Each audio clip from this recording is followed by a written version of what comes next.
करी। श्रवण और भादों जो मास हैं, सब दिन अच्छे होते हैं, पर कुछ दिन बहुत अच्छे होते हैं। जीव के कल्याण के लिए श्रावण यानी श्रवण करना, और श्रावण के बाद है भादों। श्रावण से भद्रता आती है। जनवरी फरवरी का कोई मतलब नहीं है। अर्थ निकालोगे, संधि छेद करो, व्याकरण करोगे, कुछ नहीं आएगा। अश्विनी कार्तिकेय पौष इसके मतलब है। मैं जिनसे बोल रहा था कि 1200 वर्ष मुगलों ने राज करा, 200 वर्ष किसनों ने करा राज। यहाँ पर सारी भाषाओं का मिश्रण हो गया, पर इस भाषा को कोई मिटा ना सका। हिंदी कैसे बनी? अवध को और ब्रिज भाषा को तोड़कर हिंदी बनी। इसलिए जब हिंदी बनी तो श्रावण और भादों को जोड़ दिया गया। हाँ ठीक है, बड़े जोर से बोलना पड़ता है। तो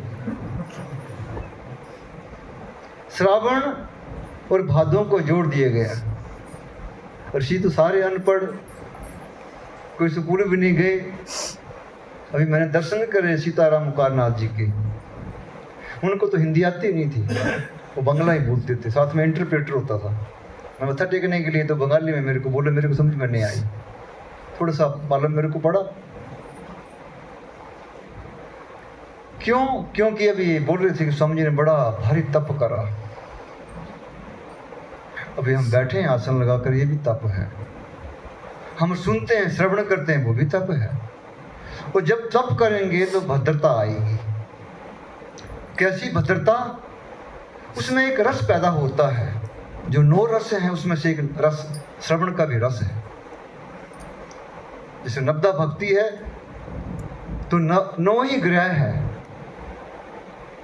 इनके साथ आपका संबंध है। और ये संबंध अष्टांग योग में है, 7 भूमिका में है। अगर हम पढ़ेंगे, लिखेंगे, उसको याद करेंगे तो भी अच्छी बात है। अगर वो शब्द प्रकट हो गए भद्रता से तो बहुत ही सुंदर बात है। कैसी भद्रता! एक ही आसन लगे। तकलीफ मेरे को भी होती है। शरीर है ये, महापुरुषों को तकलीफ होती है। देह धरी का दंड है। ज्ञानी हंस के काटे और मूर्ख रोए। ज्ञानी क्यों? ज्ञान उसको भास हो रहा है, उसको प्रतीत हो रहा है, उसके संग जी रहा है। वो ज्ञान के संग जी रहे हैं, हम अज्ञान के संग जी रहे हैं। अनेकों जन्म के बाद अब ये भजन गा रहे थे भाई। कृपया गुरु कृपया।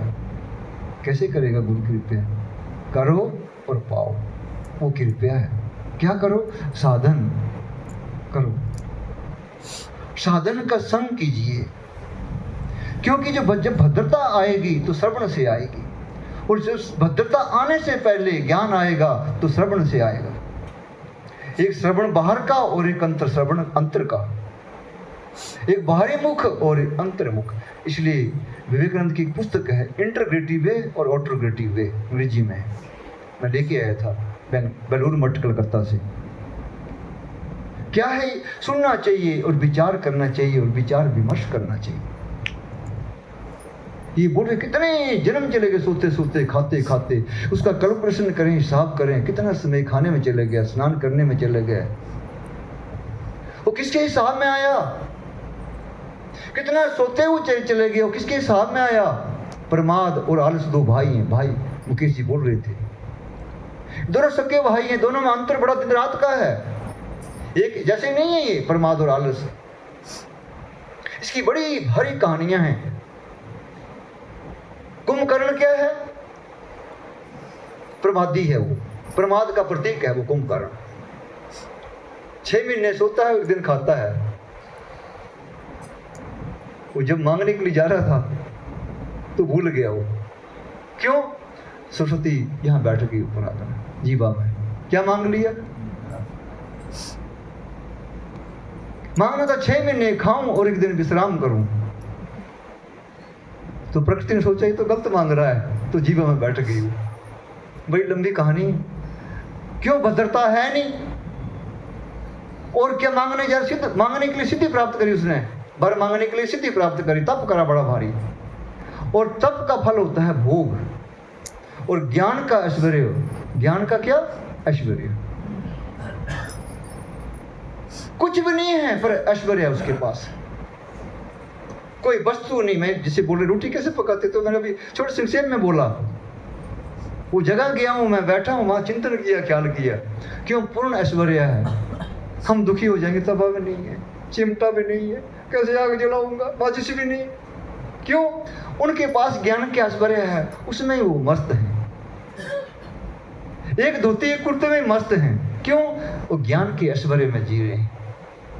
इसलिए वहां पर धीरे धीरे भद्रता हम में आ रही है, हम सुन रहे हैं, श्रवण कर रहे हैं, इसलिए दोनों मास से सुंदर हैं, श्रवण और भद्रता लाने वाले। श्रवण किसके बारे में सुन रहे हैं, किसी बारे में? कहते जो एकमात्र सत्ता है, सत्य है, पूरी सृष्टि का आधार एक ही सत्य है, मेरा और आपका सदगुरु का एक ही सत्य है, उसमें बिल्कुल भिन्नता नहीं है। क्यों? सारे जीव पूर्ण हैं, अज्ञान के कारण अपूर्ण लगता है, विश्वास नहीं है। कैसे आएगा विश्वास? बिना विश्वास से भक्ति भी नहीं होती है, बिना विश्वास से सेवा भी नहीं होती है, जिज्ञासा भी नहीं बैठती है। ये जो 4 प्रकार के भाव हैं, भक्त भी हैं और भाव भी हैं। जो जिज्ञासु है उस स्वामी जी को, तो भगवान को बहुत प्यारा है, ज्ञान इतना प्यारा नहीं, जिज्ञासु, इसकी जिज्ञासा लगी हुई है, इसके आगे क्या, इसके आगे क्या, इसके आगे क्या। इसलिए जो नवदा भक्ति है, प्रथम भक्ति संतन कर संगा, क्यों बोला होगा? संतों का संग, उदो संत मुझे अति प्यारे। सीताराम गया करता था यहाँ, उसको बहुत मुख जबानी, थोड़ी सी खिचड़ी सिद्ध हुई थी उसकी, 2 पैसे, कितने उसको मुख जबानी भजन याद थे सीताराम को। मेरे को एक दिन बोले, रमेश भाई आपसे बात करनी, मैंने बोलो, मैं जानता हूँ, मैं तो बताऊंगा, नहीं जानता तो नहीं बोलूंगा। बोले आप जानते हैं। बोले मैं आगे क्यों नहीं बढ़ पाया? मैं कहा आपने अभ्यास को कम कर दिया, सीधी सी बात है। थोड़ी सी खिचड़ी में आपकी अटक गई और आपको अच्छा लगा कि मैं तो भी ऐसे हो गया, तो आगे इसलिए विकास नहीं हो कि आपका अभ्यास कम हो गया। हम एक दिन गाड़ी सीखें तो क्या सीख पाएंगे? एक दिन टाइपिंग सीखें तो फिगर ही भूल जाएंगे, शब्द ही, वर्णमाला ही भूल जाएंगे हम टाइप करने के लिए। एक दिन सुमरण कर लिए और 4 दिन काम में व्यस्त रहे, कैसे सुमरण होगा? निरंतर साधन, चलते फिरते ख्याल करना पड़ेगा। क्या बोला है? चलते फिरते हलते डुलते उसको, स्मरण को याद कीजिए। क्यों? इसका आधार, पूरी सृष्टि का आधार सत्य ही है। ऐसी कोई जगह नहीं है जहां सत्य ना हो, ऐसी कोई योनि नहीं हो जहां सत्य ना हो। जितनी योनि है 84 लाख, सब में सत्य व्यापक है। जल चर, भूचर, खेचर, स्थावर, जंगम, अंडज, जरा युज, सारी योनियों में 1 लाख योनि मनुष्य की। सारे मनुष्य नहीं है, देखने में लगते हैं सारे मनुष्य। मन नाम मनुष्य, जो मन की पहचान कर गया, उसका स्थान खोज कर लिया, मन का कहाँ ठहराव होगा, ये कहाँ रुकेगा, वो मनुष्य है। जिसने मन की कदर कर ली, इसलिए बाहरी रूप में कहते बड़े अच्छे भजन लिखे ऋषि मुनियों ने, जय गणेश जय गणेश, जय गणेश देवा, माता तेरी पार्वती, पिता महादेवा। किसको बोला जय गणेश जय गणेश? जितना भी कर्म कांड है सबसे पहले गणेश की पूजा होती है, और साधन में सबसे पहले सदगुरु बोलता मन को लगाओ, या मन का समर्पण कर दो, मन को लगाओ। लोग बोलते हैं मेरा मन नहीं लग रहा है। क्यों नहीं लग रहा है? जो मन का आकर्षण है कहाँ है? इसलिए जो इंटीग्रेटिव वे है, विवेकानंद कहते इसका आकर्षण तो बाहर है। अंतर्मुख कैसे होंगे? कहते संग बुद्धम शरणम गच्छामि, चरणम शरणम गच्छामि, धम्मम शरणम गच्छामि। क्या धर्म है हमारा? जो वास्तविक क्या धर्म है, हमारा स्वभाव क्या है, वो भी हमको पता नहीं। क्या स्वभाव है मुकेश हमारा? हमको मालूम ही नहीं हमारा स्वभाव क्या है। सो स्वभाव है हमारा। श्वास को जानना, श्वास में जीना, श्वास की जो लड़ी चल रही है उस स्वभाव को जानना है, कहाँ से आ रही है, अभी इनको बोला था, एक छोटी सी पत्रिका है स्पंदकारी का, अभी बात हुई थी 1 घंटा पहले। कहाँ से ये प्राण को स्फूर्णता मिल रही है, कहाँ से स्पष्ट हो रहा है ये प्राण? सारा खेल प्राण का है और साथ में सतनाम का।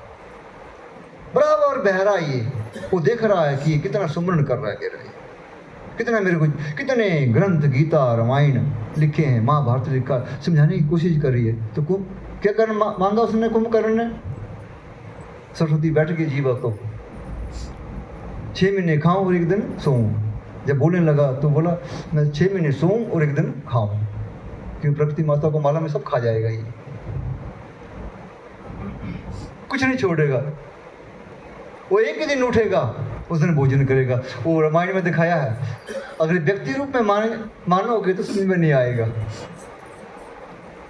क्या एक आदमी 6 महीने सो सकता है क्या? वो भी तो आदमी है, विचार तो करो। पर हम विचार नहीं करते, हम कहानी सुन लेते, छोड़ देते वही उसको। इतना श्रृंगार कर, ऋषि मुनि ने श्रृंगार करा। कृष्ण लीला देखोगे, नंद बाबा की 9 लाख गाय कहाँ बांधेंगे बताओ? कौन? अभी तो दूध मशीन निकालने वाली मशीन भी नहीं उस टाइम थी।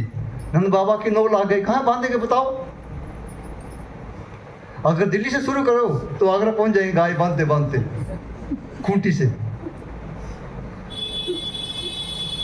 इसलिए क्या ये मिस्ट्री, स्वामी जी बोलते थे मिस्ट्री। क्या मिस्ट्री? रहस्यवाद। वो कैसे उद्घाटित होगा? वो श्रृंगार करा है, बिना श्रृंगार भक्ति नहीं हो सकती। माता बहनें श्रृंगार करती, अच्छी लगती है ना? वो बाल बखेर के चले तो, हाथा से टेढ़े मेढ़े कर चल तो अच्छा नहीं लगेगा ना? इसलिए भक्ति का साधन का श्रृंगार करा है, और श्रृंगार से ही भगवान भक्त अच्छे लगते हैं, भाव उसका अच्छा लगता है। तो उसने मांग लिए वरदान। सोचने लगा ये क्या मांग लिया मैंने? मैं सोच के कुछ और गया था और कुछ हो गया। और कभी कभी जाती रुमाल हाथ में पकड़ा होता है, मेरा रुमाल तो देना। क्यों? हम अपने स्वभाव से अलग रहते हैं, इसलिए वो अपने स्वभाव से कुंभकर्ण अलग हो गया। तो क्या मांग लिया? उल्टा मांग लिया। ऐसे बड़े भारी रहस्यमयी ज्ञान की पुस्तकें हैं, ग्रंथ हैं। इसलिए ग्रंथ और पुस्तक में क्या अंतर है? पुस्तक विचार से लिखी जाती है, बुद्धि का स्वभाव ठंडा होता थोड़ा सा, एक पैसे, तब पुस्तक लिखी जाती है। और ग्रंथ ग्रंथियों के भेदन से उत्पन्न होते हैं। इसका नाम क्या रखा? ग्रंथ। ग्रंथियों से निकलते हैं। कौन सी ग्रंथियां हैं? ऊधो मोह फांस क्यों छूटे, सुना भजन? ऊधो मोह फांस क्यों छूटे, ऊधो